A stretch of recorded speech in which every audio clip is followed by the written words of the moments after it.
네, 인사드리겠습니다. 반갑습니다. 서초구에서 교육열이 높은 곳이니까 학부모님들을 위해서 이런 프리미엄 특강 같은 걸 이렇게 진행을 하셔서 저도 참여할 수 있게 돼서 굉장히 반갑습니다. 재작년인가요? 한번 학부모님들을 좀 한번 뵌 적이 있는데요. 프로그램 전체 내용을 보니까 벌써 여러 번째 지금 진행되고 오늘이 이제 마지막이더라고요. 그래서 어떻게 보면 이제 앞에서 많은 강사님들 또 선생님들이 하셨던 자녀 교육에 관한 문제들이니까 뭐 진로라든가 미래 직업 문제라든가 부모와의 소통 문제라든가 뭐 이런 다양한 주제를 가지고 말씀을 하셔서 오늘은 제가 이제 마지막 그 강의이다 보니까 중복되는 그런 부분도 있을 수 있을 것 같습니다.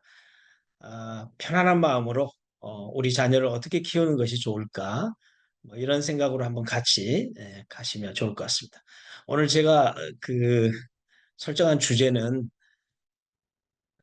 이제 미래 역량으로서 우리 자녀들에게 강조하고 있는 것이 인성 역량인데 교육과정과 관련해서 이 인성 역량이라고 하는 것이 어떤 특징을 가지고 있는지 또 이 경우 부모와 자녀가 이런 인성 역량 함양을 위해서 함께 고민하고 만들어가야 되지 않겠느냐라는 그런 생각으로 주제를 이렇게 정해봤습니다. 부모와 자녀가 함께 만들어가는 인성 역량 이렇게 주제를 한번 정해봤습니다. 모든 부모님들이 다 꿈을 가지고 있죠. 우리 자녀는 내가 생각했던 것처럼 성장할 거야. 그죠? 똑똑하고 또 공부도 잘할 것이고 어, 대인관계도 좋을 것이고 또 성품은 물론 좋고 부모 말도 잘 듣고 이런 자녀로 성장해주면 얼마나 좋겠습니까? 그렇죠? 이런 자녀로 성장해 가도록 후원하고 지원하고 교육하고 또 이게 우리 부모의 역할이니까요. 자, 이런 것들이 꿈으로 끝나지 않도록 우리가 우리 자녀들을 어떻게 잘 케어할 것인가 하는 이런 고민 속에서 한번 오늘 이야기를 풀어 나갔으면 좋겠다 이런 생각을 가지고 있습니다. 그 흔히 이제 학생들이 초등학교부터 중학교, 고등학교까지 진학하면서 단계별 그 학습의 특징들이 있을 수 있어요. 오늘 오시는 우리 학부형님들, 제가 이제 그 생각할 때 초등학교 부모님들도 계실 것 같고, 또 중학교 부모님도 계실 것 같고, 고등학교 부모님도 계실 것 같아요. 그래서 이 어느 한쪽에 포커스를 맞춰서 이야기하기보다는 좀 포괄적으로 초중고에 두루 걸친 그런 주제를 가지고 이야기를 좀 해보려고 하거든요. 그래서 특히 오늘 두 번째 시간에는 교육과정 쪽에 대한 내용도 이제 많이 학부모님들이 걱정하시니까 2025년 즉 내년부터는 중1, 고1, 그다음에 초1부 학생 중심으로 이제 2025 교육과정이 전면적으로 도입이 되지 않습니까? 그래서 오늘은 제가 초등학교, 중학교, 고등학교 학부모님들이 모두 계신다라는 생각으로 말씀을 좀 드려볼까 합니다.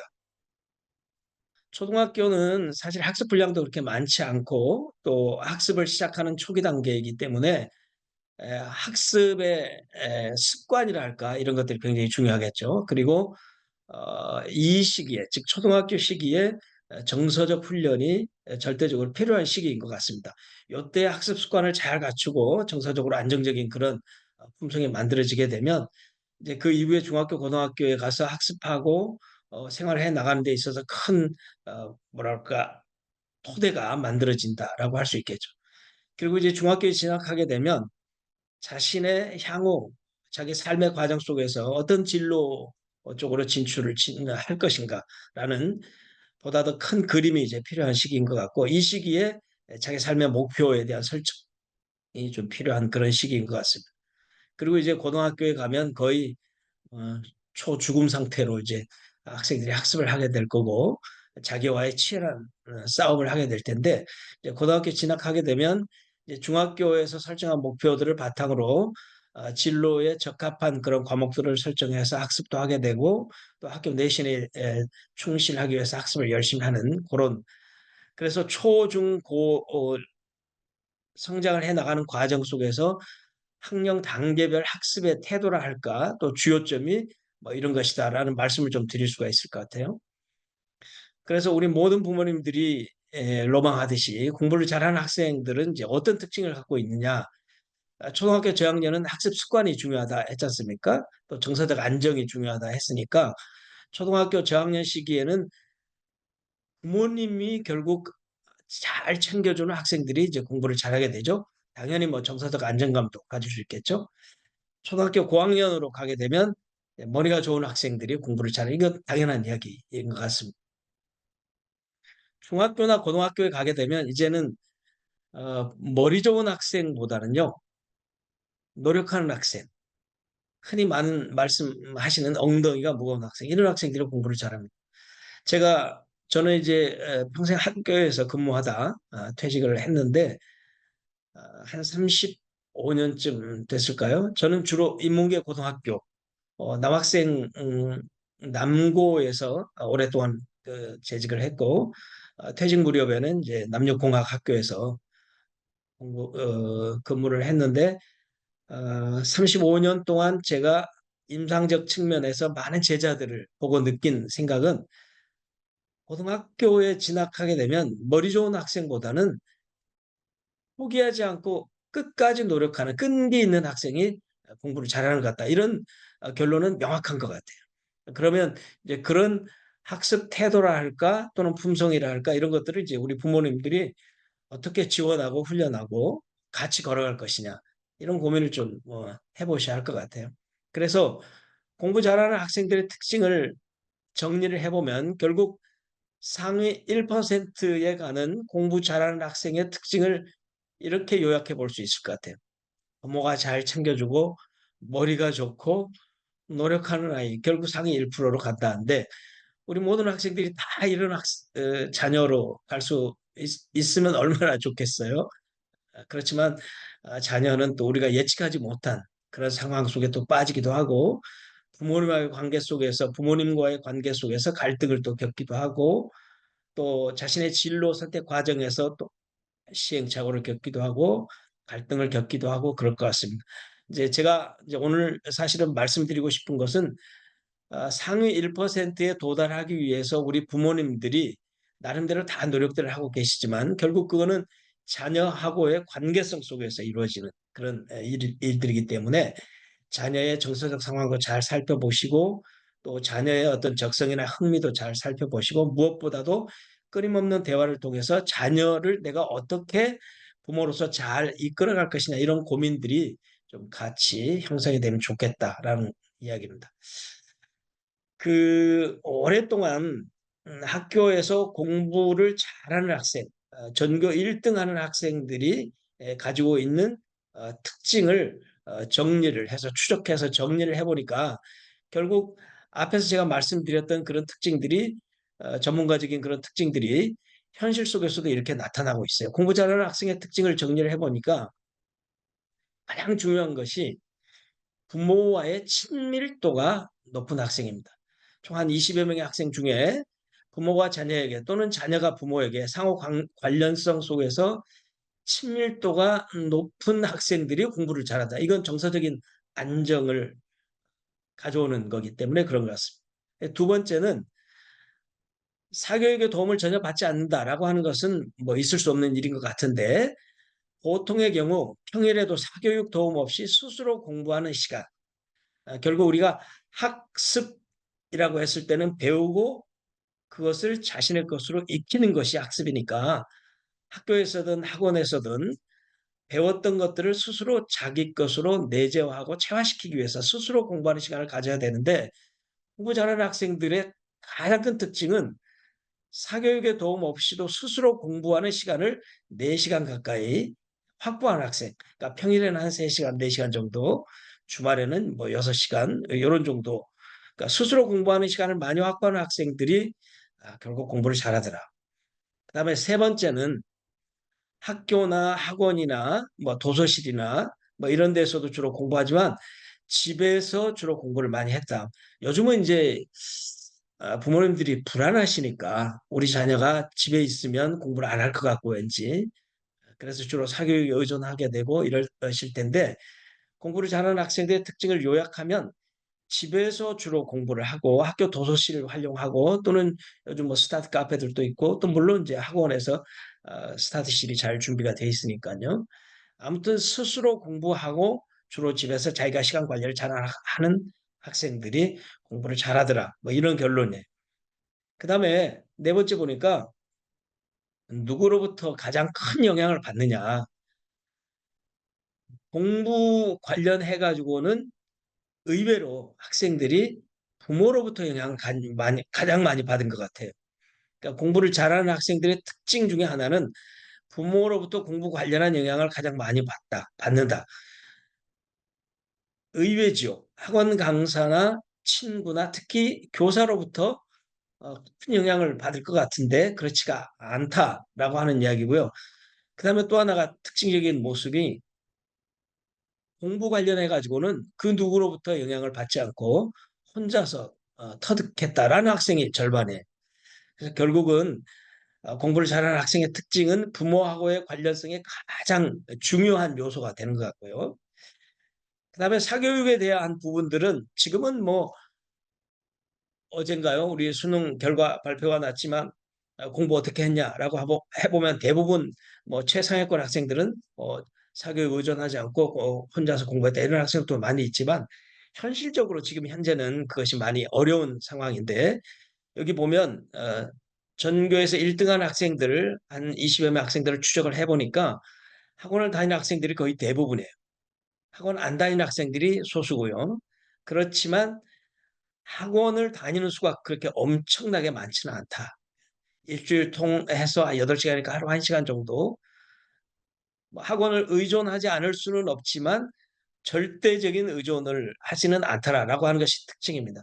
그래서 앞에서 이야기한 상위 1% 학생은 부모가 잘 챙기고 머리가 좋고 노력하는 아이, 우리가 따라가기 힘든 것 같지만 잘 생각해 보면 부모하고의 친밀한 관련성 속에서 스스로 공부하는 습관을 키워주고 혼자서 오랜 시간을 끈기 있게 공부할 수 있는 학생들, 이런 습관을 키워주는 것이 우리 자녀를 성공적인 길로 안내하는 학부모의 역할이지 않나 이렇게 생각합니다. 그래서 모든 부모님들이 내 자녀는 명품일 거야. 내 자녀는 상위 1%에 들어갈 수 있을 것이야. 그러나 우리 자녀들은 내 인생은 나의 것이다. 나 스스로 할 수 있게, 나 혼자서 내 삶을 개척해 나갈 수 있게 놔둬라. 뭐 이런 갈등 속에서 살고 있죠. 그 자녀하고 부모님하고의 갈등 관계나 관계성 또는 엄마와 아버지의 역할 뭐 이런 것들은 우리나라나 서양이나 별 차이가 없는 것 같습니다. 최근에는 그 자녀에 대한 교육의 책임이라 할까 이런 부분들을 이제 학원이나 학교나 이런 데 많이 의존하잖아요.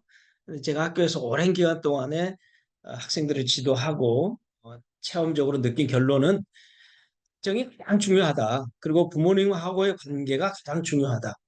어떻게 보면 학교는 보조적인, 그다음에 학습과 관련해서는 학원도 좀 보조적인 그런 환경이 아닌가 이런 생각이 들어요. 그래서 가정 속에서 자녀와 부모하고의 관련성이라는 측면에서 아버지의 역할은 아버지의 역할대로 중요하고 엄마의 역할은 엄마의 역할대로 굉장히 중요하다라고 하는 것은 코어 중에 코어인 것 같아요.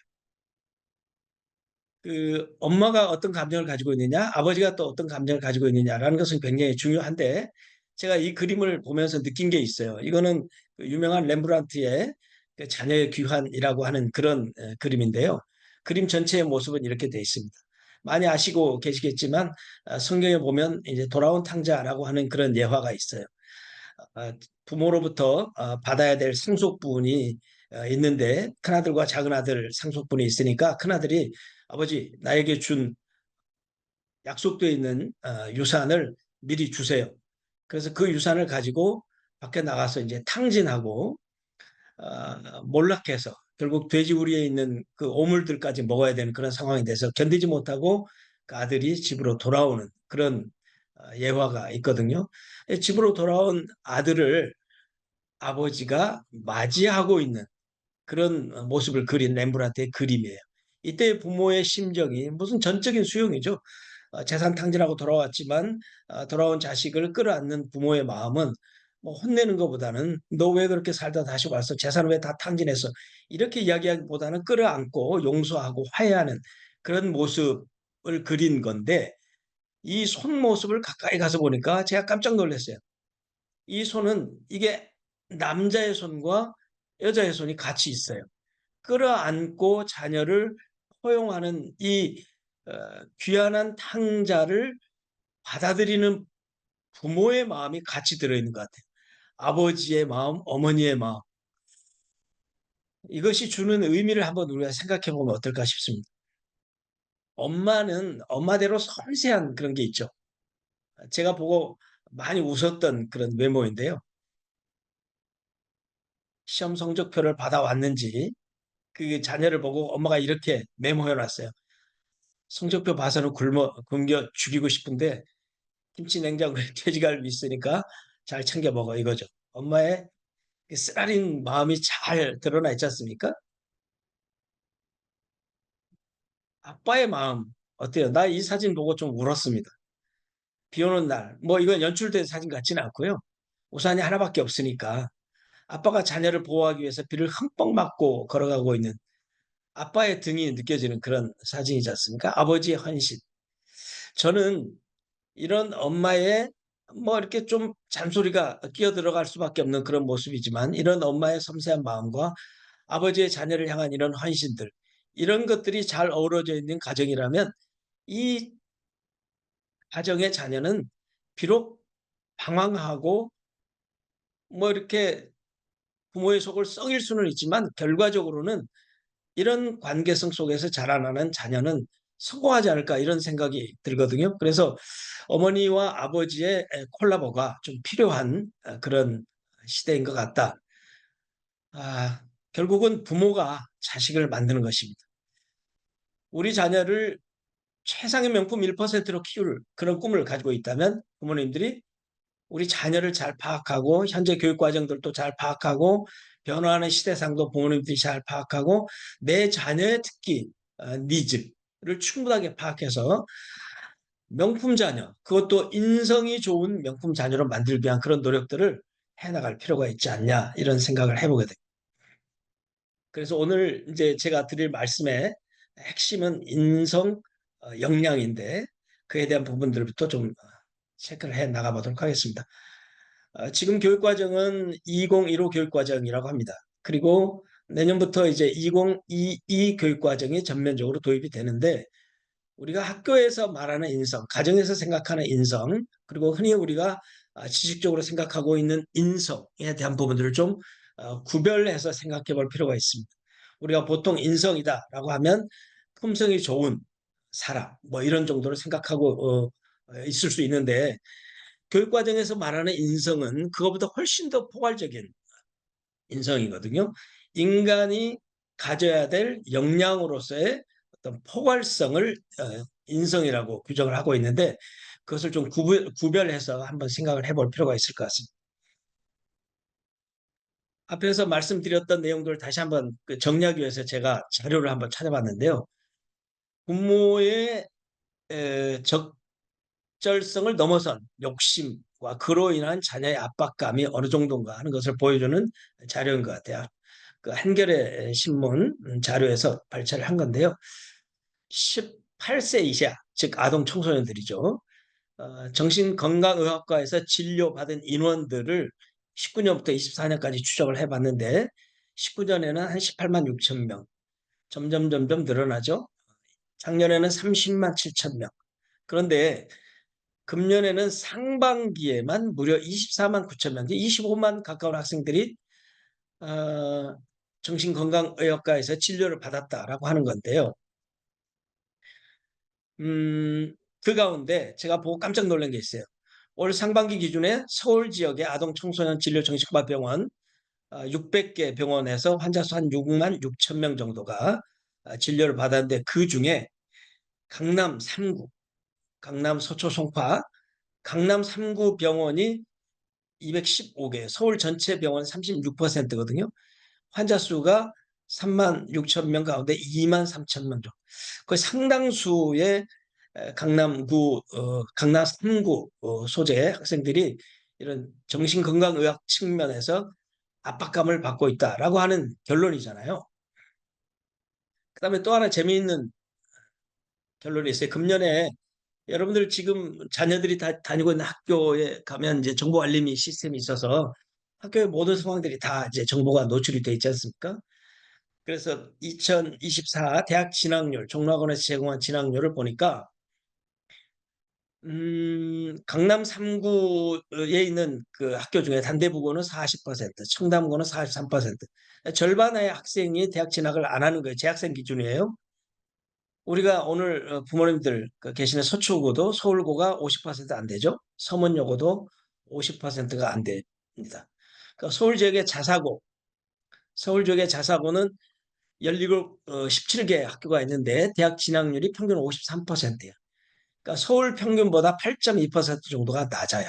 그러니까 대표적인 자사고 중에 중동고 41%, 현대고 44%, 희문고 44%, 저쪽 그 양천구에 있는 양정고 49%, 한대부고 40%. 그래서 강남구나 뭐 목동 지역의 일부 학교들 또 특목고들 서초구에 있는 소재 학교들 학생 중에 절반 가까이는 재수를 한다는 소리죠. 그래서 재수는 필수고 삼수는 선택이다. 근데 이게 무엇을 의미하는 것 같아요? 메이저 대학 진학을 위한 재수 또는 부모님들 무슨 뭐 부모님들도 자녀들에 대한 뭐그 진로 욕망들이 다 있으실 테니까 또 학생 스스로도 명문대를 가고 싶어하는 그런 욕망들이 있고 하니까 이 지역의 학생들의 재수율이 높을 수밖에 없는 거죠. 그로 인한 자녀들의 압박감. 어떤 사례를 하나 보니까 자녀들은 부모님들이 명문고 메이저 대학 진학에 대한 압박 때문에 부모님들하고의 갈등 관계도 크게 없지만 초등학교 때부터 과도한 사교육에 시달리면서 압박감을 느낄 수밖에 없는 거죠. 그래서 많은 학원들을 돌아다니면서 공부를 하죠. 학원 뺑뺑이라고 하지 않습니까?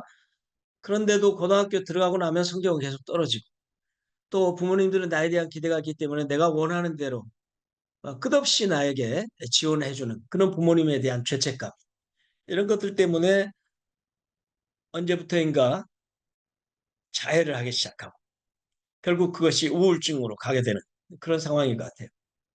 그래서 최근의 상황을 보니까 부모님들의 압박이나 또는 주변 친구 환경으로부터 느끼는 그런 과도한 압박 때문에 마음의 병을 앓고 있는 아이들이 늘어날 수밖에 없고 그래서 소아청소년, 정신과 병원 이런 예약하기가 쉽지 않다. 실제로 대치동 주변에 소아청소년 정신과 병원 10곳에 기자가 문의를 해봤더니 8곳에서는 최소 올해 12월까지, 12월 정도가 돼야 진료가 가능하다. 심지어 메이저 대학병원 소아청소년 정신과는 3년에서 5년 정도 대개야 진료를 받을 수 있다. 이렇게 많은 학생들이 부모로부터 또는 사회로부터 압박감 또는 진학, 뭐 성적 이런 것들로부터 많은 압박감을 받고 있다라고 하는 거죠. 아동 청소년들이 병원을 찾는 이유는 전문가들의 입을 빌리면 가장 중요한 요소가 입시 스트레스, 학교 폭력, 그다음에 사회성 결력, 스마트폰 중독 이런 것들이고요. 최근 들어서는 이제 디지털 성범죄라든가 온라인 도박 이런 것들이 어, 무분별하게 우리 학생들에게 노출이 돼서 정신적 스트레스를 받는 경우들이 굉장히 많다. 자, 이런 상황에서 사실은 사회적인 그런 왜곡, 어, 가치관 왜곡되는 그런 상황들이 나타나죠. 우리 부모님들이 자녀들에게 요구하는 성공 일변도라고 할까요? 이런 그 압박이 이런 괴물들을 만들어낼 수 있다는 것은 한번 우리가 주의 깊게 생각해 볼 필요가 있습니다. 그 자료를 찾아보면 쉽게 찾을 수 있으실 것 같아서 조금 보시기에 좀 불편하실 것 같아서 좀 돌렸습니다. 부모님들이 성공에 대한 방향성을 어떻게 할 거냐, 또 그것에 따라서 우리 자녀가 성공의 방향성을 어디다 둘 것이냐라는 것이 우리 삶을 때로는 이렇게 왜곡되게 끌어갈 수 있다라고 하는 것을 말씀드리고자 한 추려본 자료인데요. 이 사진을 한번 보시기 바랍니다. 이름이 똑같은 사람이죠. 표창원 씨하고 신창원이라고 하는 인물입니다. 너무나 잘 아시는 우리 사회 대표적인 그런 그 표상들인데요.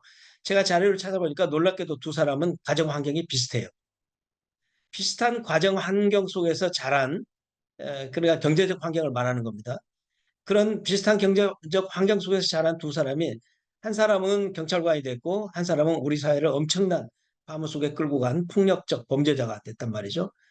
부모님들이 우리 자녀에게 어떤 방향성으로 끌고 갈 것이냐라고 하는 것이 중요하고 특히나 청소년 시기에 인성에 대한 가치관이 어떻게 설정이 되느냐라고 하는 것이 향후 우리 삶의 목적성에 엄청난 영향을 끼친다라고 하는 것은 결론적으로 좀 말씀드리고자 하는 겁니다. 그래서 제가 오늘 주로 말씀드리고자 하는 것이 학교보다는 가정 속에서 어머님과 아버님의 역할 분담 또는 자녀와 부모님과의 상호 관계성 이런 것들이 가장 중요한데 결론적으로는 우리 자녀에게 방향성에 대한 그런 코칭이 좀 필요한 것 같고 끊임없이 우리 자녀를 좀 격려하고 또 자존감을 키워줄 필요가 있습니다. 물론 때에 따라서는 어, 적극적인 포용성만이 능사는 아니다라고 하는 것을 설정해 줄 필요는 있겠죠. 모든 사람은 각자의 특별한 환경을 다 가지고 있습니다. 그런 상황 속에서 우리 자녀들을 다른 사람하고 비교하지 않고 우리 자녀의 특징을 잘 살펴서 격려하고 자존심보다는 자존감을 키워주는 쪽으로 그리고 우리 자녀의 삶의 방향성을 어떻게 잘 리드해 나갈 것이냐 하는 그런 고민을 가지고 우리 자녀들을 좀 지도하면 좋겠다라는 생각을 가지셨으면 어떨까 하는 생각입니다. 그래서 인성이라고 하는 부분들을 좀 말씀드려볼까 합니다. 인성은 어, 인간으로서 지녀야 할 기본적인 품성이다. 이렇게 정의를 내릴 수 있겠죠. 그래서 한자로 보면 사람인과 성품 성자입니다. 사람의 품성인데 좁은 의미로 보면 남을 생각하는 배려의 마음, 또 사회적 그 생활 관련 속에서는 정직한 그런 자세, 또 나눔이나 협력 등을 실천하는 그런 실천력 이런 것들이 조금 좁은 의미에서 인성이라고 할 수 있겠죠. 우리가 보통 생각하는 인성이 좋은 사람이라고 하면 착한 사람, 도덕적인 사람, 예의 바른 사람 이런 정도로 우리가 생각할 수 있는데 지금 사회에서 요구하는 인성 내지는 교육 과정 속에서 말하는 인성은 이거보다 훨씬 더 포괄적인 그런 개념을 가지고 있습니다. 인성과 관련된 그런 그 용어 중에 우리가 인재 앞에 있는 한자를 보시면 제목 제자를 써서 그다음에 또 제주 제자를 써서 쓰는 인재. 인재는 쓸모 있는 사람을 의미하죠. 밑에 있는 인재는 탁월한 능력자를 말하죠. 저는 우리 부모님들에게 우리 자녀를 천재, 지니어스, 인재라고 생각하는 분들이 대부분이실 거고 우리 자녀가 또 이런 인재로 커갔으면 좋겠다라는 생각을 가지실 텐데 교육 환경 그 현장에서 우리 많은 자녀 그 학생들을 키워본 결과 저는 이 목표성이 이 인재, 제목제자 세상과 사회에 쓸모 있는 사람으로 키워내는 것이 보다 더 중요하다 이런 생각을 갖고 있습니다. 제가 아까 말씀드린 것처럼 35년 정도 학교에서 근무를 하면서 많은 제자들을 키워냈습니다. 아마 제 눈앞에서 스쳐간 제자들이 한 12,000명 정도 될 텐데요. 35년 동안 그 수많은 제자들을 지켜본 결과 내릴 수 있는 결론은 자기 삶의 방향성을 뚜렷하게 가지고 노력하는 사람이 사회적으로 성공합니다. 공부 잘하는 학생이 성공한다. 물론 일부 당연히 공부 잘하는 학생이 성공하죠. 학자도 되고 또는 법조인도 되고 의사도 되고 그렇습니다. 그런 자녀들 뭐 당연히 그런 자녀들도 인재죠. 그러나 공부를 그렇게 뛰어나게 잘하지 못한다라고 해서 사회적으로 낙오되는 그런 제자들은 별로 못 봤어요. 전부 다 자기 삶의 방향성을 뚜렷하게 가지고 자기 삶을 철저하게 개척해 나가려고 하는 의지가 있는 인성이 좋은 학생들이 결국 사회적으로 성공하는 것을 수도 없이 목격했어요. 그래서 제가 부모님들께 말씀드리고 싶은 것은 우리 자녀를 천재로 키워내려고 하는 욕심보다는 세상을 향해서 쓸모 있는 사람, 자기 역할을 할 수 있는 역량과 인성을 갖춘 그런 자녀로 키워내는 것이 보다 더 중요하지 않냐. 그리고 실제로 현재 교육 과정에서 요구하는 것도 글로벌 시대가 요구하는 실력이 곧 인성이다. 지금 현재 학교에서는 어떤 도전 의식을 키워준다든가 창의성을 키워준다든가 호기심을 키워준다든가 하는 부분에서 많은 부족함이 있어요. 특히나 제가 35년 동안 저는 인문계 고등학교에서만 학생들을 지도했는데 잘 아시다시피 인문계 고등학교는 교육적 기능보다는 입시에 어떻게 적합하느냐라고 하는 부분에 관심들이 많기 때문에 이런 교육 부분에서 도달하지 못한 그런 목적성들을 이제는 우리 부모님들이 좀 키워주실 필요가 있겠다. 그래서 위에서 말하는 요 인재가 갖춰야 될 실력은 전문성과 창의성과 더불어 인성을 가져야 되는데 미래 교육에서 요구하는 목표성이 바로 자율적인 인재를 육성해 나가는 것. 그래서 우리가 인성이라고 하는 개념을 이제는 도덕성, 뭐 착한 마음, 뭐 품성이 좋은 그런 목표성 또는 그런 개념보다는 좀 더 포괄적인 그런 의미 속에서 부모님들이 좀 인식하고 우리 자녀들을 키워내야 될 것 같다 이런 생각이. 그래서 인성교육은 인간으로서 지녀야 될 마땅한 성품을 길러주는 교육이고 자연적인 본능에 의해서 사는 것이 아니라 마땅히 가져야 될 성품으로 살도록 교육하는데 이거는 학교가 해결할 수 있는 문제가 아니라 학교와 더불어 우리 가정에서 부모님들이 같이 협력해서 나가야 될 것이다. 우리 부모님들이 살았던 시대하고 또 우리 자녀들이 앞으로 살아가야 될 시대에 요구하는 그런 인성은 분명히 다릅니다. 그래서 국가에서도 국가인성교육진흥법이라고 하는 것을 만들었어요. 그래서 인성교육은 자신의 내면을 바르고 건전하게 가꾸고 타인, 공동체, 자연과 더불어 살아가는 데 필요한 인간다운 품성과 역량을 기르는 것. 이것을 목적으로 하는 것인데 정리를 해보면 자기 주도성을 가지고 또 한편으로는 내가 홀로 독립해서 사는 것이 아니기 때문에 관계 지향성 속에서 자기의 품성을 키워나가는 이런 자세가 필요한 것 같아요. 제가 봤던 몇 가지 광고 중에 이게 인성을 갖춰야 될 개인뿐만 아니라 사회, 공동체적 의식도 갖춰야 되니까요. 그런 측면에서 우리가 생각해 볼 만한 그런 품성입니다.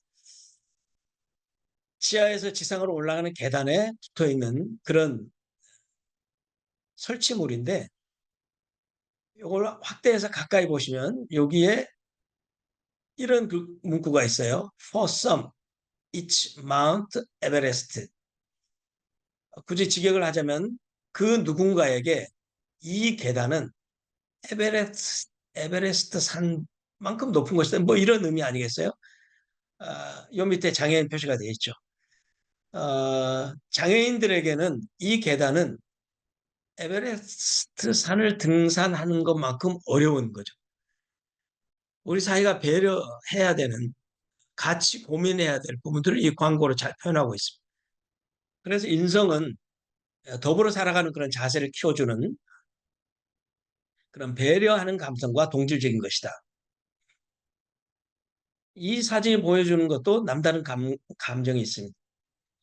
우리는 흔히 효율성만을 생각하기 때문에 이 도로를 직선으로 뚫는 것이 훨씬 더 효율적이죠.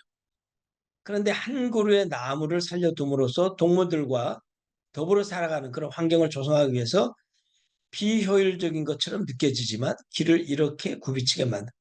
어쩌면 그렇게 이야기할 수도 있죠. 직선으로 뚫고 이 나무를 옆에다 그냥 살려도 될 것 같은데 이 그림이 설명하고자 하는 것은 꼭 그런 것만은 아닌 것 같습니다. 더불어 살아가는 공동체적 의식을 갖게 하는 것. 이것이 우리가 갖춰야 될 인성으로서의 그런 자세인 것 같습니다. 그래서 교육과정 속에서는 20세기 인성과 21세기 인성을 이렇게 비교할 수 있습니다. 21세기 인성은 글로벌 인성을 갖춘 인재를 요구하고 있습니다. 우리 자녀들이 이제 성장하고 대학을 졸업하면 취업도 하게 되고 물론 자영업도 하게 되지만 미래가 바라는 인재상 또는 기업이 바라는 인재상은 전문성, 스펙 물론 중요합니다. 그러나 보다 더 인성을 점점 더 강조하게 될 것이다. 그래서 이 인성은 전문성이나 스펙을 포괄하는 전인적 그 능력으로서의 인성을 의미할 수 있다 이렇게 봅니다.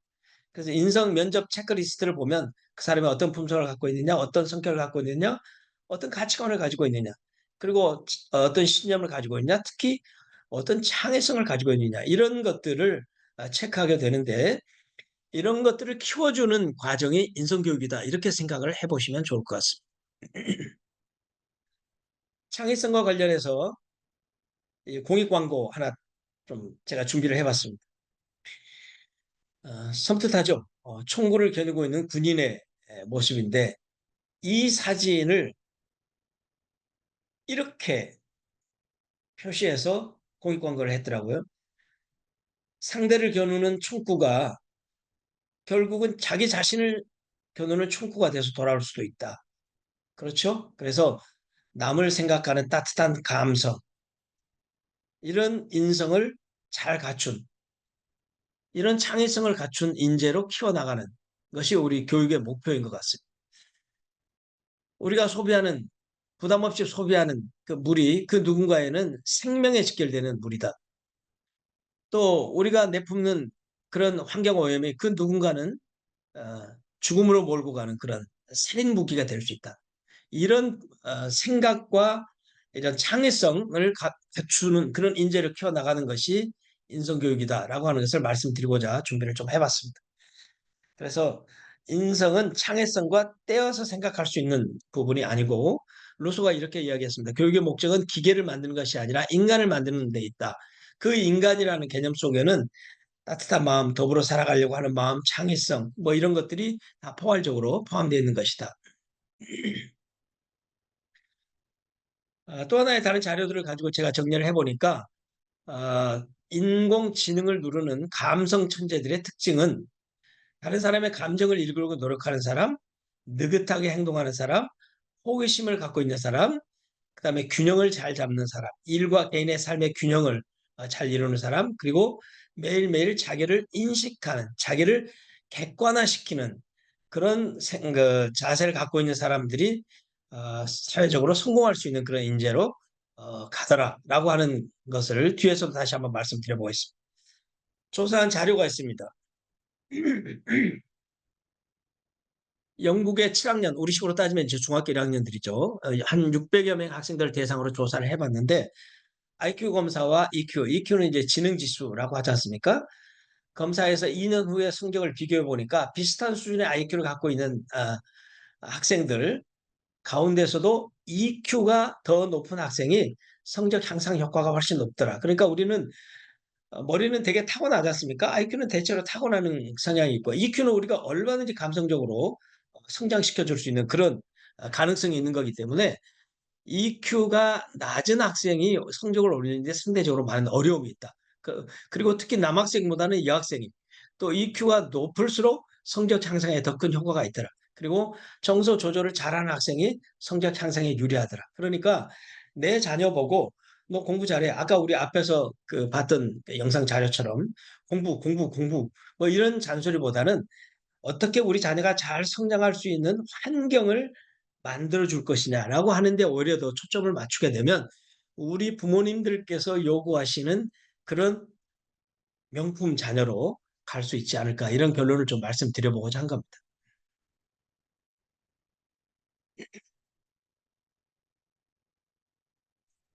아침이라서 그런지 목이 좀 잠기네요. 양해해 주시기 바랍니다. 그래서 지금 교육과정에서 말하는 인성교육, 포괄적인 덕목으로서의 인성교육은 이렇게 이제 몇 가지를 정리를 해볼 수 있습니다. 자신의 입장에서의 인성, 타인과의 관계성 속에서의 인성, 그리고 종합적으로 자신과 타인을 포괄하는 공동체 속에서의 인성의 덕목인데 자신을 위한 인성으로서는 우리가 이런 덕목들을 키워야 됩니다. 정직, 신뢰, 또 절제하는, 시간 관리도 잘하고 책임의식을 갖게 하는 것, 그리고 자기를 스스로 격려하는 그런 긍정적 마음, 용기 이런 것들이 자기 자신을 위한 인성적 덕목이라고 한다면 타인을 위해서 우리가 갖춰야 될 인성으로서의 덕목. 이것은 배려하고 관심을 가지고 또 이해하고 상호 존중하는 그리고 갖춰야 될 예의 또 부모와의 그 관계성 속에서는 효도 뭐 꼭 부모뿐만 아니라 사회적 어른들을 공경하는 그런 마음 그리고 자신과 타인을 포함한 포괄적인 공동체 속에서 갖춰야 될 인성으로서의 덕목은 이런 것들이죠. 질서, 나눔, 소통, 또 포용하고 협력하는 이런 관계. 이것이 현재 우리 교육과정 속에서 실천하고 훈련해야 될 어떤 역량으로서의 인성, 목적이라고 할 수 있습니다. 자, 제가 그 벤치마킹 했던 해성 국제 컨벤션 고등학교에서 인성교육을 위해서 그 학교가 학생들에게 가르치고자 하는 덕목을 13개로 정리를 했더라고요. 그 코어는 벤자민 프랭클린, 그 미국 대통령이었던 그 벤자민 프랭클린의 인격에서 가져온 덕목을 이렇게 정리를 했더라고요. 절제, 침묵, 결단, 규율, 전략, 근면, 성실, 정의, 중용, 청결, 평정, 순결, 겸손. 제가 다 설명하지는 않겠습니다만 부모님들 시간 나실 때 한번 자료를 다시 보시고 이런 덕목을 실천하기 위해서 학교에서 학생들을 어떻게 훈련하고 있느냐라고 하는 걸 보니까 깜짝 놀랐어요. 절제 덕목을 키우기 위해서는 급식, 받을 양만 받, 핸드폰 사용 시간 줄이기. 많은 학교들이 뭐 핸드폰을 이제 그 수업 시간 중에는 이제 수거하는 경우도 있습니다만 이런 구체적인 덕목 실천 내용들을 정해서 학생들을 훈련시키는 이런 과정들을 보고 아 정말 이런 학교들은 인성교육을 나름대로 고민하면서 잘 실천하고 있는 학교구나 이런 생각이 들었어요. 자, 우리 가정에서도 이런 인성적 덕목들을 부모님이 자녀를 교육하는 측면에서 책무성을 가지고 훈련을 시킨다면 내 아이의 인성 덕목을 성장시키기 위해서 나는 부모로서 어떻게 우리 자녀를 교육하고 훈련할 것이냐 이런 고민들도 한번 같이 잘 생각해 보시기 바랍니다. 분리수거를 자녀에게 시켜본다든가 또는 비속어를 사용하지 않게 해본다든가 남하고 관련해서 뒷담화를 하지 않게 한다든가 규칙을 잘 지키고 집안에서의 어떤 그런 청소도 좀 시킨다든가 이런 것들도 부모님들도 더불어 우리 자녀를 그 시간 뺏지 않기 위해서 그냥 편하게만 만들어주는 것이 우리 자녀의 인성교육에 꼭 도움이 되는 것만은 아니다. 이런 말씀을 드리고자 하는 것. 마지막으로 하나만 더 정리를 해보겠습니다. 2022 교육과정 속에서 각 지자체들이 시도별로 교육 과정들을 이제 잘 정리를 해서 국가 단위의 교육 과정에 발맞추어서 지역 교육청 단위의 교육 과정들을 만들거든요. 근데 경기도에서는 2022 교육과정과 관련해서 경기도가 제시한 인성 모델을 이렇게 4가지 범주로 정리를 했습니다. 그래서 도덕적 인성, 갖춰야 될 도덕적 부분에서 인성, 그다음에 지적 부분에서 갖춰야 될 인성, 공동체적 부분에서 갖춰야 할 인성, 그리고 실천해야 될 인성, 이렇게 해서요. 도덕적 인성은 예, 효, 정직 이런 덕목을 키워야 되겠다. 감사하는 마음, 또 정의를 실천하는 마음, 또 지혜를 가질 수 있는 훈련 이런 것들이 경기도 교육에서 추구하는 인성 교육의 도덕적 측면에서 도달해야 될 항목들이라고 할 수 있습니다. 지적 부분에서는 메타인지 좀 어려운 용어이긴 합니다만 자기 자신을 객관화시켜서 나를 어떻게 성장시켜 갈 것이냐라고 하는 그런 자기 조절 능력, 자기 객관화 능력이라고 할 수 있겠죠. 또 창의성, 신중함, 그 비판적 사고, 그리고 성취 동기와 관련된 호기심 이런 것들이 지적 부분에서 학생들이 갖춰야 될 인성적 덕목이다. 이렇게 설정을 했어요. 이것에 도달하기 위한 교육 과정들을 짜는 겁니다. 공동체적 부분에서 갖춰야 될 인성적 덕목은 존중하고 배려하고 아까 앞에서 제가 정의드렸던 부분하고 얼추 다 일치하는 부분입니다. 협력하고 책임을 지는 마음, 공정한 마음, 또 소통 능력 키우는 마음, 갈등 해결 능력 이런 것들이 공동체적 관계성 속에서 갖춰야 될 인성적 덕목이라고 경기도는 이렇게 설정을 한 거죠. 또 실천해야 될 수행적 인성으로서는 자기 규제. 학교에서는 또 많은 학생들과 더불어 같이 생활을 하기 때문에 질서를 갖춰야 될 필요가 있지 않습니까? 그런 관계성 속에서 스스로 자기 욕심만을 충족시키려고 하는 마음보다는 질서를 지키는 속에서 자기를 규제하는 그런 자세를 키워주는 것. 낙관주의, 용기, 인내와 끈기, 회복적 탄력성 이런 것들을 갖추게 하는 것이 경기도가 추구하는 인성교육의 4가지 범주에서의 모델이다. 이렇게 생각해 볼 수 있을 것 같습니다. 그래서 어, 우선 간단하게 요약을 해보면 2022 교육과정 속에서는 우리 학생이 성장해야 될 교육적 목표성 속에서 총체적인 역량을 키워나가는 범주성 속에 인성이라고 하는 부분들을 대단히 강조하게 되고 이것이 향후 우리 자녀들이 살아가야 될 미래 사회에서 자신의 삶을 개척해 나가는 과정에서 굉장히 중요한 요인이 될 수밖에 없다. 그렇다면 우리 가정 속에서 내 자녀를 부모님이 요구하는 상위 1%의 명품 자녀로 성장시켜 나가기 위해서는 그 무엇보다도 인성적 덕목들을 훈련시키는 쪽에 학교와 더불어 같이 관심을 가지고 가야 될 텐데 그것이 부모로서의 자기 역할에 대한 고민이 더불어 같이 가야 되지 않겠느냐 이런 말씀을 드리고자 하는 겁니다.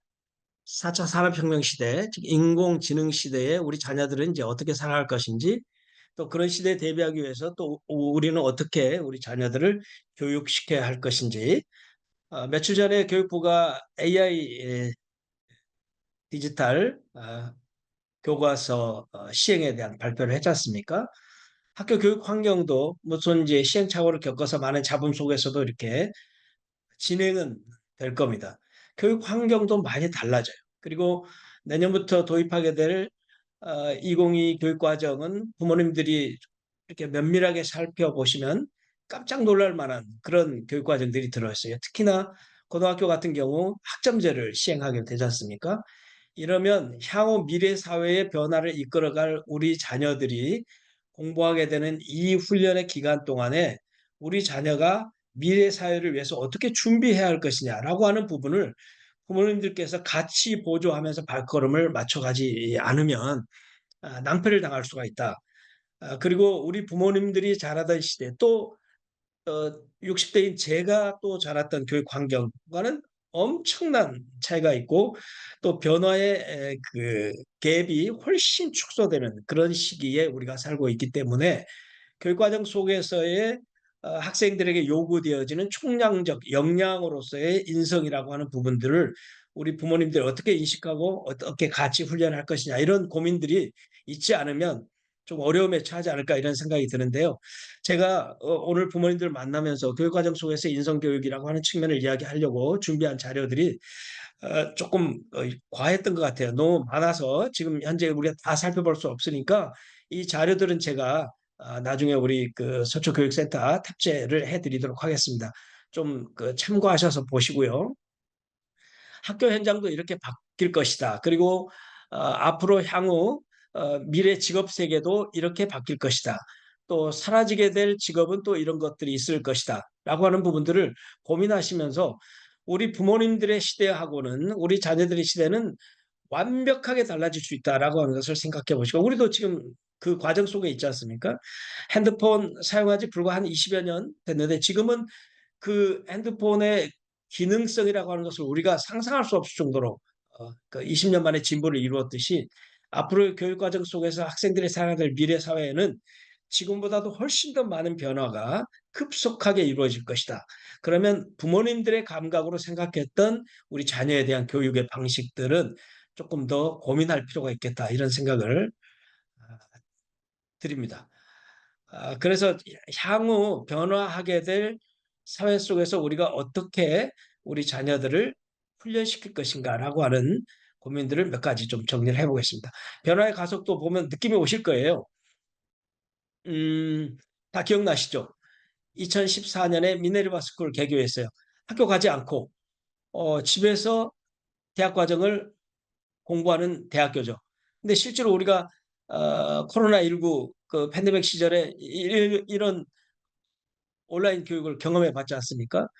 우리가 너무나 기억에 생생하죠. 2016년에 이세돌과 알파고가 대립했었던 게 16년이에요. 그리고 세계 경제 포럼에서 4차 산업혁명 발표했던 게 16년이에요. 그리고 2017년에 AI 소피아가 패널로 등장해서 발표했던 그런 상황 목격한 기억 혹시 나시죠? 21년 광고에 등장했던 아버님 댁에 로봇 하나 놔둬야 되겠어요. 이런 광고 기억하시죠? 22년에 이 표정 동작 할 수 있는 아메카 로봇이 등장했어요. 이제는 앞으로 우리 사회가 어떻게 짧은 기간 안에 급속하게 변화될 것인가 우리의 예측을 뛰어넘는 시대에 우리가 살고 있다. 그런데 한국의 현재 교육은 그것을 쫓아가기가 좀 어렵다. 뭐 이런 이야기를 앞에서 이야기했고요. 미래 교육에서 우리 학생들에게 요구되어지는 교육적 과정 속에서 이런 요소들이 앞으로 이제 더욱더 포괄적이고 종합적으로 침입하게 될 겁니다. 체험 중심, 토론 중심, 감성 키우기, 협력하는 능력, 소통하는 능력, 융합적 사고방식 키우기, 그리고 질문을 통한 교육. 이제는 당장 AI 교과서가 학교 안에 현실화되면 선생님들의 본질적 수업 진행 과정 속에서 학생들의 개인적 수준에 맞는 그런 교육이 이루어질 수도 있기 때문에 우리 학생들이 자신의 역량에 맞는 교육 과정을 어떻게 잘 쫓아가게 할 것이냐라고 하는 것이 앞으로 교육 과정의 큰 특징이라고 할 수 있습니다. 다시 뒤에서 몇 가지만. 그래서 산업혁명 시대에 필요한 인재 역량은 그동안은 문제 해결형, 전문 지식형, 개인 노력형이었다면 앞으로는 문제를 스스로 만들어 나가고 창의적인 융복합형 인재로 키워나가야 될 것이고 관계 중심형 역량을 키워나가야 될 것이다. 그래서 이런 전반적인 변화 과정 속에서 미래가 요구하는 역량은 이렇게 정리를 해볼 수 있을 것 같습니다. 그동안에 우리 부모님들이 살았던 또는 제가 살았던 시대에는 획일적인 교육이 효과를 발휘했어요. 또 그것이 사회 진보와 또 발전에 많은 기여를 했어요. 그러나 이제 향후 시대는 정보화 시대고 개별화된 그런 그 교육이 이루어지는 시대니까 창의인성 교육이라고 하는 측면에서 교육 과정이 변화하게 되고 그것을 추구하는 쪽으로 가게 될 겁니다. 그동안은 한 사람이 일을 효율적으로 진행을 해왔다면 앞으로는 여러 사람이 한 목표를 향해서 가야 되는데 이 과정 속에서 창의 인성이 필요하다.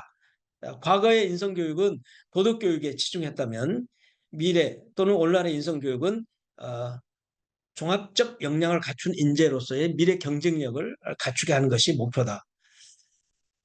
그리고 점점 이제 가정의 역할이 축소되고 입시 위주의 교육, 뭐 이런 측면에서 그동안은 인성교육이 약화되고 또 자기 주도적 관계 지향성이 약화되고 미래 경쟁력을 갖추는 데 좀 부족했다면 앞으로는 미래 교육 과정 속에서 인성과 창의성을 잘 훈련시켜서 창의 융합적 능력에 영향을 미칠 수 있도록 교육 과정을 짜고 있고 그 교육 과정을 부모님들이 이해하고 우리 자녀가 잘 적응해 나갈 수 있도록 지원하는 그런 협력적 관계가 필요하다. 그래서 창의성을 발휘하기 위한 인성 능력으로서는 몰입, 용기, 소통, 협력, 뭐 간단한 어휘로 다 포괄적인 내용을 담아내기는 쉽지 않지만 부모님들 한번 좀 생각해 보실 필요가 있을 것 같습니다. 그래서 이제는 스스로 생각하게 하고 그것을 훈련하게 하는 몰입 능력을 키워주는 거 필요하고요. 자신감 있게 자기의 표현을 해낼 수 있는 능력. 그거는 부모님의 격려죠. 제 주변에 그 어릴 때 부모님으로부터 받은 트라우마 때문에 대중들 앞에 나서지 못하는 경우가 있는 걸 봤어요. 학생 중에. 그러니까 초등학교 들어가기 전에 유치원에서 발표회가 있었는데 아버님 오셔서 좀 같이 보시면 좋겠습니다 하고 데리고 왔는데 아이가 부모님이 앞에 앉아 있으니까 발표를 못한 거예요. 그러면 부모님들 집에 와서 어떻게 해야 될 것 같아요? 자녀를 격려하고 뭐 네가 긴장해서 그럴 수도 있겠다 뭐 이렇게 위로하고 하는 게 자연스러울 것 같잖아요. 그런데 이 학생은 의외로 아버님이 그 자녀를 매우 혼냈어요. 야, 너 아빠가 거기까지 가 있는데 아빠 참여도 있는데 그거 발표 못해. 이 학생은 그 이후에 대중 앞에 나서는 것을 굉장히 두려워하는 학생이 돼 있더라고요. 이게 부모의 역할이 오히려 자녀를 재직함으로써 용기를 키워줄 수 있는 학생도 있겠지만 격려함으로써 용기를 키워주는 학생의 성격도 있거든요. 그런 자녀의 상황을 잘 파악해서 용기를 어떻게 잘 불어넣을 것이냐. 이건 부모의 그 역할이 필요한 거죠. 또 상호 간의 의견을 나눌 수 있고 교환할 수 있는 그런 소통의 능력. 또 함께 힘을 합해 최상의 결과를 만들어낼 수 있는 협력의 능력. 이런 것들이 앞으로 필요한 인생의 능력이다라고 할 수 있습니다. 창의 발현을 위해서는 존중하고 열정적으로 일하고 정직한 이런 그런 목표에 도달할 수 있게 하려면 이런 노력이 필요하다라고 하는 거죠. 존중은 소통하고 협력하는 것이라면 열정은 몰입하고 용기를 가지고 도전하는 것이고 또 정직은 진정성을 가지고 일을 하는 건데 이런 역량이 우리에게 다 필요합니다. 존중, 열정, 정직 이런 역량들을 바탕으로 해서 앞으로 우리 자녀들이 미래 사회에서 당당하게 자신의 역할을 해나갈 수 있는 그런 쓸모 있는 사람으로서의 인재로 만들어 나가도록 우리 같이 한번 노력해 봅시다. 2030년 국내에 한 400여 개 되는 직업 역량 중에서 거의 80%가 넘는 그런 일들이 AI와 인간의 수행 역량이 대등하게 간다. 그러니까 이제는 환경이 그렇게 바뀌기 때문에 그런 미래 사회를 지금 준비해야 되잖아요. 지금 준비하는 우리 학생들이 향후 10년, 20년 후에 사회에 나가서 자신의 역할을 해야 되기 때문에 지금 우리가 준비하는 변화의 과정의 인식이 앞으로 우리 자녀가 살아가야 될 사회를 대비하기 위한 것이다. 이렇게 생각한다면 우리 부모님들의 생각이 훨씬 더 포괄적으로 확장돼야 된다. 이런 말씀을 드리고 싶습니다. 미래 사회에서 필요한 능력을 요약하면 사회적 권위자 100인이 꼽은 미래 역량이 창의력, 인성, 융복합 능력, 협동 역량, 소통 능력인데 그중에 보십시오. 저는 이 모든 것이 다 통합해서 포괄적인 인성이라고 보는데 그 가운데서도 인성을 따로 축소해서 생각해 본다면 거의 30% 정도 중요한 부분을 차지한다. 이런 이야기거든요. 그래서 우리 자녀들이 인성을 바탕으로 한 종합적 역량을 앞으로 어떻게 키워줄 것이냐라고 하는데 초점을 맞춰주시기 바랍니다. 그러려면 내 자녀를 알아야 되고 아까 우리 앞에서 그 자료에서 봤듯이 자녀의 마음을 잘 격려하면서 이끌어내는 부모가 자녀에게 소통적 측면에서 잔소리를 하지 않을 수가 없죠. 근데 아까 말씀드린 것처럼 긍정적인 격려와 어떤 그 지도를 위한 따끔한 그 접근 이런 것들이 한 5대1 정도가 되면 좋겠다. 그러니까 자녀가 실수해도 격려해주고 또 공부 안 하는 자녀에게 왜 공부 안 해? 이렇게 말하는 것보다는 공부할 수 있는 환경을 만들어주고 마음을 이끌어내주는 그런 것들이 필요한데 그런 몇 가지 자료를 좀 보시도록 하겠습니다. 초등학교 시기에 경험한 것들이 우리 그 청소년들의 뇌 형성에 결정적인 영향을 미치게 되고 이 형성된 뇌의 그 능력을 가지고 평생을 살아간다라고 하는 것을 생각하면 섬뜩하죠. 굉장히 중요한 시기인 것 같습니다. 그래서 이 시기에 아까 뭐 자료에서도 봤듯이 도덕적 관념을 형성하는 것도 중요하지만 부모하고의 긍정적인 레포를 형성하는 것도 굉장히 중요하고 다양한 경험을 통해서 미래 사회 자신의 삶을 이끌어 나갈 수 있는 힘을 갖게 하는 것. 이것이 대부분의 경우 인간은 어린 청소년 시기에 결정이 된다라고 하는 것을 생각하시고 우리 자녀에게 어떻게 동기를 부여하게 할 것이냐, 어떻게 스스로 자신의 삶을 이끌어 나갈 수 있는 역량을 키우게 할 것이냐. 공부해라, 공부해라 라고 잔소리하는 것보다는 공부할 수 있는 능력을 키워주는 것. 그것이 훨씬 더 중요하지 않습니까? 고기를 같이 잡아주는 것보다도 고기를 잡는 기술을 가르쳐 주는 것이 더 필요하듯이 우리 어린 자녀들에게 또 앞으로 성장하는 우리 자녀들에게 그런 것들을 대비할 수 있는 힘을 키워주는 것이 훨씬 더 중요하다. 이런 말씀을 좀 드리고 싶은 거예요. 그래서 마음을 움직이게 하면 어, 자녀의 행동은 교정이 된다. 그런데 그 마음을 움직이는 것은 결국 뇌의 기능과 관련이 있기 때문에 그런 감정을 스스로 가질 수 있도록 키워주는 것이 필요하다라고 하는 것이 모든 학자들의 결론된 그 공통된 그런 결론입니다. 그래서 마음 상태에 따라서 학습에 영향을 주기 때문에 이건 당연한 거죠. 뭐 우리 경험적으로 이미 다 알고 있기 때문에. 그래서 우리 부모님들께서 우리 자녀들과의 관계성 속에서는 이런 마음을 갖게 하는 것이 훨씬 더 좋다. 이 자료도 보지 않아도 알 수 있습니다. 긍정적 감정과 부정적 감정이 학습에 미치는 효과 어마어마하죠. 그래서 우리 자녀들에게 잔소리로 부정적 감정을 갖게 하기보다는 격려와 또 그런 긍정적 감정을 갖게 하도록 이끌어내는 그런 부모의 자세가 우리 학생을 훨씬 더 학습을 잘하게 하는 효과에 도달할 수 있다. 이런 거죠. 그런 말씀을 드리고자 해서 몇 가지 자료를 정리해 본 겁니다. 네, 핵심은 정해져 있는 것 같습니다. 우리 자녀를 어떻게 명품 자녀로 만들 것이냐라고 하는 것은 부모의 인식이 좀 변해야 될 것이고, 부모가 우리 자녀를 격려하고 자존감을 키워주는 쪽에서 견인해내면 학습 능력은 저절로 따라오게 되는 것이다라고 하는 것을 말씀드리고 싶습니다. 그래서 오늘 우리 이제 초등학교 부모님들 계실 것이고 중학교 부모님들 계실 것이고 또 고등학교 자녀를 둔 부모님들 계실 것인데 결국 이 과정이 다 연결이 되는 것이다. 초등학교 때 학습 태도와 어떤 정서적 그 훈련이 결국 고등학교까지 다 연결이 되는 것이고 그 과정까지의 훈련들을 어떻게 잘 하느냐에 따라서 향후 학교를 벗어나 우리 자녀들이 사회 속에서 당당하게 자신의 역할을 해나가면서 살아갈 수 있는 힘을 키워주는 것입니다. 그래서 마지막 다섯째 파트에서는 사춘기 자녀와 공감하기인데 이 부분은 앞에서 제가 계속 말씀드렸던 그런 내용들이기 때문에 더 중복적으로 보지는 않겠습니다. 잔소리가 심한 부모에게 돌아오는 것은 결국 자녀가 부모에게 복수하는 것인데 이런 가정 환경이 만들어지면 안 되겠죠.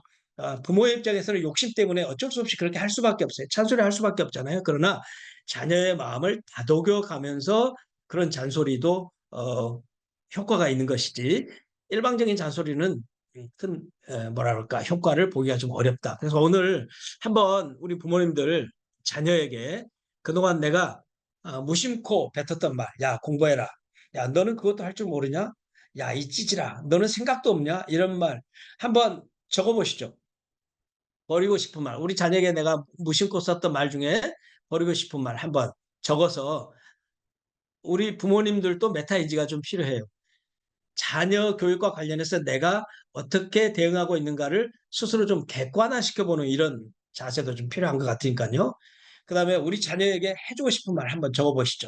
고맙다, 고생했다, 고마워, 사랑해, 너는 할 수 있어. 뭐 이런 우리 자녀에게 정말 평소에 잘 해주지 못했던 그런 말들 한번 적어보시고 그거를 의식적으로라도 한번 좀 해보시면 좋을 것 같습니다. 요 자료도 나중에 한번 PPT나 또는 그 PDF 한번 보시고요. 우리 자녀와의 관계성 속에서 내가 어떻게 하면 우리 자녀의 마음을 좀 업시킬 수 있느냐 이런 것들을 한번 고민하면서 실천해 보실 필요가 있을 것 같습니다. 예전에 저도 많은 시행착오를 겪었으니까요. 그런데 예전에 그 아버지 학교라고 하는 그 훈련 프로그램에 제가 참여한 적이 있어요. 저희와 같은 50대 후반, 60대 애들은 부모로부터 그런 긍정적 마인드를 뭐랄까 자연스럽게 듣지 못하고 부모로부터 교육을 자연스럽게 받지 못하고 온 세대지 않습니까? 이런 세대는 또 자녀에게 자연스럽게 감정을 표현하지 못하더라고요.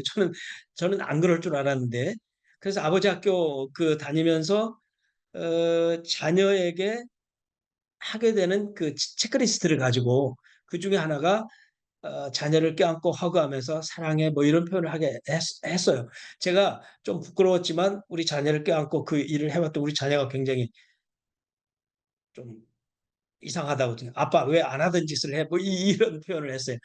부모가 쑥스러워서 시행하지 못하는 그런 그 표현도 있습니다. 한번 의식적으로 적어서 한번 해보세요. 효과 만점입니다.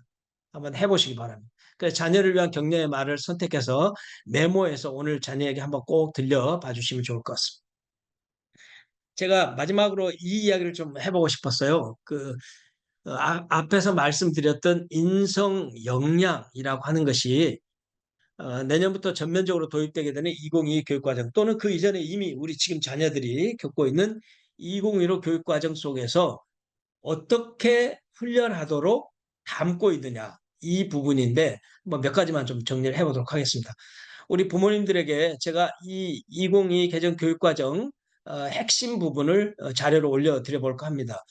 그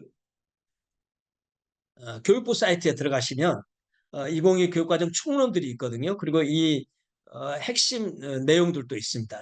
이미 발표됐던 것들이 내년에 이제 전면적으로 시행이 되니까 이 과정들을 보면 교육 과정이 어떻게 바뀌느냐. 특히 오늘 이 자리에는 초등학교 어머님 계시죠? 중학교 또 어머님들 계시죠? 고등학교 어머님들 계시죠?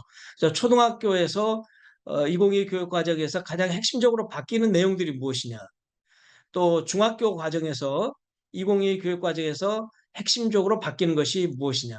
특히 고등학교는 이제 학점제 도입되면 학교 환경이 완벽하게 바뀌게 되는데 학점제가 제대로 시행이 될 것이냐라고 하는 것은 좀 우려가 있을 수밖에 없지만 또 환경은 바뀌게 돼 있습니다. 그러면 이 과정 속에서 나는 부모로서 어떻게 교육 과정 속에 참여하고 우리 자녀가 이 교육 과정을 잘 따라가고 있는지 어떻게 내가 관찰할 수 있을 것이냐 하는 것은 이 넓은 숲이라고 하는 교육 과정을 부모님들이 이해하고 계셔야 우리 자녀의 교육을 좀 뒤쫓아 볼 수 있단 말이죠.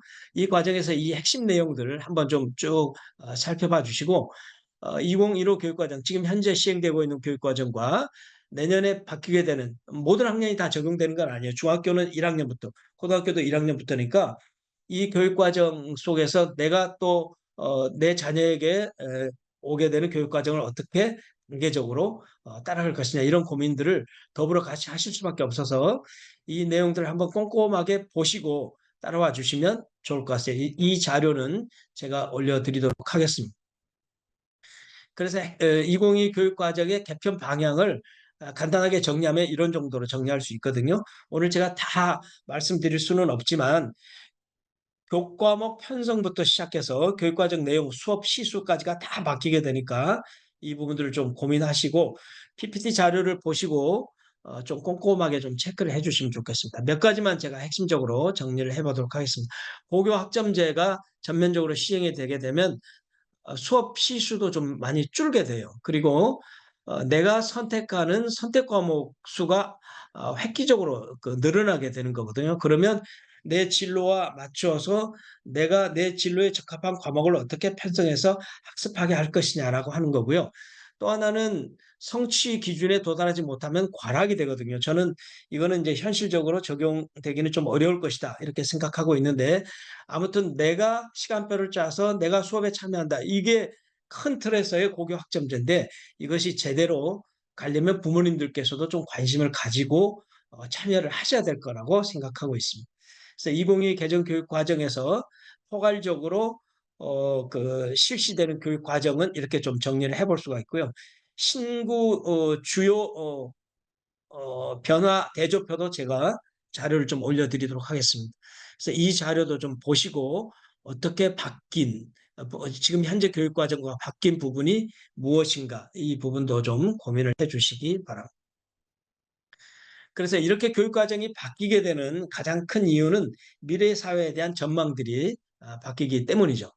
그래서 이런 그 미래 사회의 변화에 발맞춰서 교육과정도 바뀔 수밖에 없고 교육과정이 바뀌면 학교 현장에서 시행되는 교육의 내용들이 바뀔 수 있으니까 우리 부모님들이 그 교육과정의 구조를 이해하고 같이 따라가야 되는 것이고 그 과정 속에서 인성교육이라고 하는 것이 어떻게 실현되고 목표를 향해서 가고 있느냐라고 하는 것을 같이 봐주시면 좋을 것 같습니다. 그래서 지금 현재 교육과정에서 강조하고 있는 핵심 역량이 이런 것들이 자기 역량, 자기 관리 역량, 지식 정보 처리 역량, 창의적 사고 역량, 심리적 감성 역량, 그리고 협력적 소통 역량, 공동체 역량 이것들을 다 포괄해서 저는 인성, 사람으로서 갖추어야 될 종합적 품성으로서의 인성 이렇게 좀 정리를 해드릴 수가 있을 것 같습니다. 그리고 현재 교육과정에서 추구하는 인간상은 이런 것들입니다. 전인적 성장을 바탕으로 자아 정체성 확립하고 자기의 삶을 스스로 개척하는 자주적인 사람, 그러니까 자기 주도적인 사람, 그다음에 공동체 의식을 가지고 소통하고 민주 시민으로서 나눔, 배려를 실천하는 더불어 사는 사람, 그리고 기초적 능력을 바탕으로 해서 다양한 발성과 창의적 생각으로 도전적으로 새로운 것을 창출해 나가는 그런 창의적인 사람, 그리고 문화적 소양과 다양한 다원적 가치를 바탕으로 해서 인류 문화를 향유하고 발전시키는 교양 있는 사람. 이것이 추구하는 교육 과정 속에서의 인간상인데 이것들을 포괄하는 것이 인성이다. 이렇게 생각을 해볼 수가 있을 것 같습니다. 그런 인성에 도달하기 위해서 또는 종합적 역량에 도달하기 위해서 초, 중, 고에서 어떻게 교육 목표를 설정하고 있느냐라고 하는 정리 도표이거든요. 자기 주도적인 사람, 창의적인 사람, 교양 있는 사람, 더불어 사는 사람이라고 하는 최종 목적에 도달하기 위해서 초등학교에서는 이런 능력, 중학교에서는 이런 인성적 능력, 고등학교에서는 또는 이런 인성적 능력을 바탕으로 해서 교육을 배우고 이런 바탕 속에 학교를 졸업해서 대학과 사회에 진출해서 자기 주도적 삶을 살아갈 수 있는 인재를 키워나간다. 그러면 교육과정에 대한 이해가 반드시 있어야 된다라고 하는 것을 말씀드릴 수가 있을 것 같습니다. 네. 그래서 우리 부모님들께 제가 오늘 내용을 다 설명드리지는 못했지만 교육과정 속에서 인성이라고 하는 것을 어떻게 설정하고 그 인성에 도달하기 위해서 어떻게 학습 체제를 갖출 것이냐라고 하는 것이 교육과정이니까 부모님들께서는 그런 목적성과 더불어 개념들을 이해하시고 우리 자녀가 교육과정 속에서 인성을 풍부하게 훈련할 수 있도록 어떻게 지원할 것이냐 이런 고민을 좀 더불어 같이 해주시면 좋겠고 우리 부모님들 자녀가 앞에서 서두에서 말씀드렸듯이 명품적 자녀로 성장해 나가기 위해서는 부모의 역할이 굉장히 필요한데 아버지와 어머니의 역할이 적절한 그런 콜라보를 좀 가졌으면 좋겠다. 이런 말씀을 결론적으로 말씀드리고요. 누구나 다 내 자녀가 공부도 잘하고 품성도 좋고 부모 맞을 자들 뭐 대외 관계도 좋고 이런 자녀로 성장해 나갔으면 싶잖아요. 그런데 그 과정 속에서 부모님의 마음에 맞지 않는 또는 불만이 있는 그런 그 행동을 할 수도 있죠. 그럴 때마다 좀 포용적인 자세로 우리 자녀를 좀 바라봐 주시고 우리 자녀를 정서적 측면에서 이렇게 억압하지 않는 그런 부모님이 되시면 우리 자녀를 명품으로 키워낼 수 있지 않을까 싶습니다. 우리 부모님들 사이에 회자되는 그 유명한 명제가 있잖아요. 뭐 직접 말씀드리기가 좀 그렇습니다만 우리 자녀를 키우는 과정 속에서 부모에게 자녀들은 질할 총량의 법칙이라는 걸 갖고 있다고 하지 않습니까? 아무리 착한 아이라도 부모님을 속썩이는 경우가 있을 수 있죠. 전체적 삶 속에서 부모님의 가슴을 아프게 하는 그런 총량이 정해져 있다는 거예요. 그것이 어릴 때 발현되는 그 자녀들도 있고 심지어 청년 시기 또는 결혼해서도 발현되는 시기도 있지 않습니까? 부모님의 입장에서는 우리 자녀가 가지고 있는 욕구들을 좀 이해해 주시고 그것을 수용하시고 어머님의 섬세한 마음, 아버님의 그런 포괄적인 희생의 자세가 같이 더불어서 가정 속에서부터 우리 자녀들을 좀 교양 있고 인성이 제대로 갖춰져 있는 자녀를 키워내는 그런 노력. 그것이 학교에서는 보조적 측면에서만 기여할 수 있다. 이런 생각으로 가정 속에서 주도적으로 좀 끌고 나가셨으면 좋겠다. 이런 생각을 갖습니다. 자, 그러면 오늘 내용 이런 정도로 정리를 하고요. 혹시 부모님들께서 좀 말씀을 더 나누고자 하시는 내용이 있으면 채팅창에 올려주시면 한번 제 입장에서도 말씀을 드려 보도록 하겠습니다. 질문 올려주셔도 좋겠고요. 네, 뭐 명품 부모가 스스로 되자 이런 생각이 듭니다라는 말씀도 있고 공부해야지보다는 애쓰고 있는 거 잘 알아 이렇게 언어의 습관을 좀 고쳐보겠다는 그런 부모님도 계시네요. 또 자, 기말고사 공부하느라고 힘들었지 할 수 있는 대로 최선을 다하고 시험 끝나고 같이 강릉 받아보고 여행 다녀보자. 너무 좋은 자세인 것 같습니다. 자녀를 격려하고 아무튼 내적인 힘을 자녀 스스로 갖출 수 있도록 제가 개인적인 말씀을 드려서 대단히 죄송합니다만 저는 학교를 다니지 못했거든요. 환경은 다 다르다 했잖아요. 저마다 갖고 있는 환경이 달라요. 저는 중학교를 못 다녔어요. 또 고등학교를 못 다녔어요. 검정고시 공부하고 제가 스스로 공부해서 대학 가고 이랬는데 저는 어린 시절에 그런 마음을 안 가졌다면 거짓말이겠죠. 왜 우리 부모님은 나를 학교를 못 보내지? 이런 생각을 갖긴 했습니다만 거기에서 내가 주저앉아 있지는 않았거든요. 그러면 이게 나에게 닥쳐진 현실이구나. 내가 이것을 어떻게 극복해야지?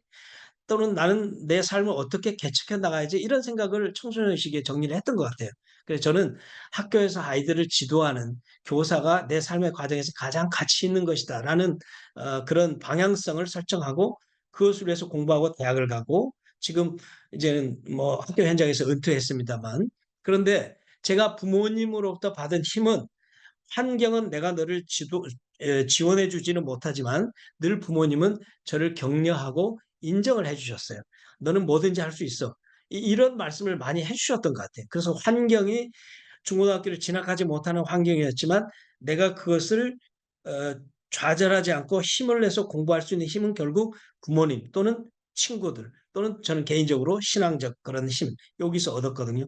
이런 환경을 만들어주는 것은 부모님의 역할인 것 같아요. 또는 교사도 마찬가지고 사회도 마찬가지긴 하지만 그래서 우리 아이에게 너는 왜 그걸 못해? 라고 하기보다는 너는 할 수 있어라고 격려하는 것이 좀 더 중요하지 않냐 이런 말씀을 좀 드리고 싶었습니다. 제 개인적인 그 환경을 말씀드려서 대단히 죄송합니다만 누구나 다 다른 환경 속에서 성장을 해 나가야 되기 때문에 부모님의 역할은 그런 환경을 이해하고 인정하고 그 속에서 우리 자녀를 어떻게 더 키워줄 것이냐라고 하는 고민들을 같이 해봤으면 좋을 것 같습니다.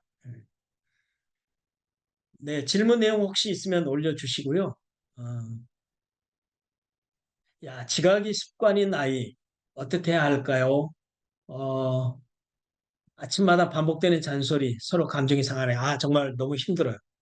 제가 학교에 있을 때 부모님이 그 지방에 가 계셔서 어머님도 가끔 그 아버님을 서포트하기 위해서 지방에 가 있는 그런 부모님이 계셨거든요. 그러니까 그 아이가 아침에 집에서 깨워줄 사람이 없으니까 날마다 지각하는 그런 자녀가 있었어요. 담임으로서도 굉장히 고민이죠. 그래서 아침마다 그 집에 제가 전화하기도 하고 때로는 늦으면 다 주변 그 아파트에 사니까 찾아가기도 하고 또는 경비실 아저씨한테 가서 좀 벨 좀 눌러달라고 부탁도 드리고 이런 적이 있는데 이거는 습관인 것 같아요. 부모님이 안 계시기 때문에 자녀가 잘못된 습관을 갖는 거거든요. 그래서 부모님이 같이 집에 계시다면 이거는 행동의 한계성을 좀 정해줄 필요가 있을 것 같아요. 지각하게 되면 본인이 감당해야 될 책임을 좀 지게 만드는. 그래서 뭐든지 다 자율적으로 허용하는 것보다는 필요에 따라서는 행동의 한계성을 정해서 그런 임계선을 넘지 않도록 책임감을 부여해주는 이런 부모하고의 약속된 관계 이런 것도 좀 필요한 것 같긴 합니다. 네, 또 다른 말씀들이 있으면 올려주시기 바랍니다. 그리고 말씀 올리는 시간 동안에 또 하나 좀 말씀드리고 싶은 게 우리 자녀의 그 희망 또는 적성 또는 능력 이런 것들을 빨리 캐치하는 건 중요한 것 같아요. 제가 최근에 그 의대 열풍을 보면서 느끼는 생각인데 어떻게 대한민국의 모든 학생들이 최상위 뭐 1% 또는 최상위 5% 1등급 학생들이 다 의대를 가야 하나요? 그런데 대학교 배치표를 보면 그렇게 돼 있어요. 지금 대학 그 학과 지원표에 보면 최상위는 다 의대들이 장악하고 있거든요. 물론 능력 있고 역량이 풍부하고 학습 효과도 좋은 학생들이 뭐 사회적으로 그 좋은 직업인 의사를 지원하는 거 뭐 당연한 얘기는 하죠. 그러나 내 아이가 꼭 의사가 될 적성이 아닌데도 불구하고 의사를 만들고자 하는 것은 또 부모의 욕심일 수도 있거든요. 그래서 우리 자녀가 어떤 적성, 어떤 희망 또는 어떤 관심을 가지고 있는지 음악을 하고자 하는 학생에게 뭐 다른 쪽으로 뭐 가도록 하는 거 이거 한번 생각해 볼 만한 문제거든요. 저희 아이는 예능을 해요. 그 성악을 하거든요. 그러니까 어릴 때부터 저는 그 아이를 면밀하게 관찰했어요. 제 욕심도 있었어요. 노래를 하면 좋겠다. 또 제가 그쪽에 재주가 좀 있었, 저는 역사를 전공했는데, 그래서 우리 자녀를 살펴보니까 노래를 참 잘해요. 그래서 어릴 때부터 훈련을 좀 시켜서 성악을 시켜야 되겠다라고 생각했는데, 제 환경이 예중, 예고 뭐 이렇게 보낼 능력이 안 돼서 인문고를 보냈거든요. 그리고 훈련을 시켜서 대학은 성악과를 가도록 했어요. 지금은 유럽에서 활동을 하고 있는데 처음에는 실패했어요. 그래서 본인이 대학을 가기를 원했기 때문에 지방 대학을 보냈는데 이 아이가 그 마스터 클래스를 가서 갔다 오더니 다른 교수들한테 굉장히 도전적 격려를 많이 받았던 것 같아요. 그래서 자기가 조금 더 공부해보고 싶다라고 해서 결국 자기 욕심에도 어울리는 그런 대학을 가서 지금은 졸업하고 해외에서 활동을 하고 있는 그런 성악가인데 저는 어릴 때부터 이 아이가 이쪽에 재능이 있구나라고 하는 걸 생각하고 제 마음과 부모의 그 자녀의 역량이 같이 맞아서 자연스럽게 키워낸 그런 형태거든요. 근데 그렇지 않은 가정도 물론 있어요. 자녀가 원하는 방향과 부모가 원하는 방향이 다를 수도 있어요. 그런 부분에서는 충분한 대화가 저는 필요하다고 생각을 하고 가급적이면 자녀의 그런 적성, 희망, 의견들을 좀 존중하는 과정 속에서 미래 방향성을 좀 만들어 나가는 것이 보다 더 필요하지 않을까 이런 생각은 하고 있습니다. 이거는 각 가정마다 환경들이 다 다르기 때문에 부모님들이 현명하게 생각하셔서 끊임없이 자녀하고의 대화를 좀 나누실 필요는 있지 않을까 뭐 이런 말씀을 좀 드리고 싶네요. 네. 네, 마지막 한 것만 하나만 좀 말씀드려보고 싶습니다. 명품 자녀를 만드는 건 부모의 말습관이라고 생각합니다. 네, 당연합니다. 요즘 경쟁 입시 환경에서 무기력하고 우울한 친구들 많이 있는 것 같아요.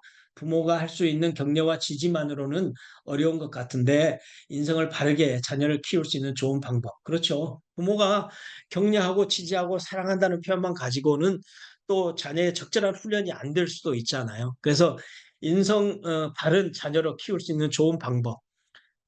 뭐 명약은 뭐 있을 수 없다고 생각합니다. 아까 그 자료에서 그 교수님도 말씀하셨듯이 부모가 행동으로 보이고 또 적절한 한계성들을 정해서 부모도 그 약속을 실천하고 자녀도 그 약속을 지켜나가게 하고 또 적절한 그런 피드백을 주게 되고 또 적절한 포상도 하게 되고 뭐 이런 끊임없는 노력의 과정들이 명품 자녀로 만들고 인성 바른 자녀로 만드는 그런 가정 환경이 아닌가 이렇게 생각을 합니다. 제가 뭐 책임 있는 말씀을 드리지 못해서 죄송하네요. 네. 또 고1 남학생인데 계획이나 일정을 세우고 기록을 안 하고 오늘 할 공부나 숙제를 하는데 어떻게 할까? 이거는 중요한 것 같아요. 방향성은 분명해야 될 것 같습니다. 특히 이제 중학교 고학년 또는 고등학교 이제 바뀌게 되는 교육 과정에서는 중3 2학기에 진로 집중 학기가 있어요. 그리고 또 고등학교 1학년 과정에 또 진로를 탐색할 수 있는 그런 과정들이 있거든요. 그러면 이제 적어도 중3이나 고등학교로 가게 되면 자기의 진로의 방향이 정해지잖아요. 그런 방향성들이 명확해진다면 그 과정 속에서 내가 수행해야 될 과제들을 거시적인 목표를 정하게 하고 그다음에 학년 단위의 목표도 정하게 하고 학기 단위의 목표도 정하게 한다면 지금 어머님 말씀하신 것처럼 분기별 목표 또는 월별 목표 그리고 최종적으로는 하루의 목표 이렇게 계획표를 세우게 하는 것은 굉장히 중요한 것 같아요. 그리고 그런 플랫폼을 만들어 가지고 플래너를 만들어 가지고 매일매일 기록하게 하는 것도 굉장히 중요한 것 같습니다. 100%의 계획을 세우면 우리 보통 학생들이 70%, 80% 정도 수행을 하지 않습니까? 그렇다면 계획을 한 120% 정도 이렇게 세우게 해서 충분할 만큼 이렇게 도달할 수 있도록 계획표를 작성하고 매일매일 체크리스트를 작성하게 하는 것. 이것은 굉장히 중요한 것 같은데, 그거는 부모님들이 같이, 특히 초등학교 때부터 습관을 만들어 나가는 것은 필요한 것 같습니다.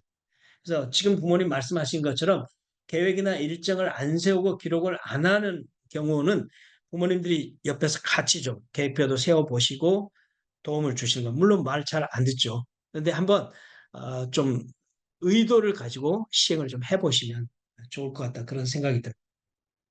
네, 자 마쳐야 될 시간인 것 같습니다. 부모님들 자녀 키우는 것이 거룩한 운명이죠. 어, 의도치 않게 자녀의 입장에서는 만난 부모님이잖아요. 또 부모님 입장에서는 운명처럼 나에게 다가온 하나님이 주신 사랑스러운 자녀들이잖아요.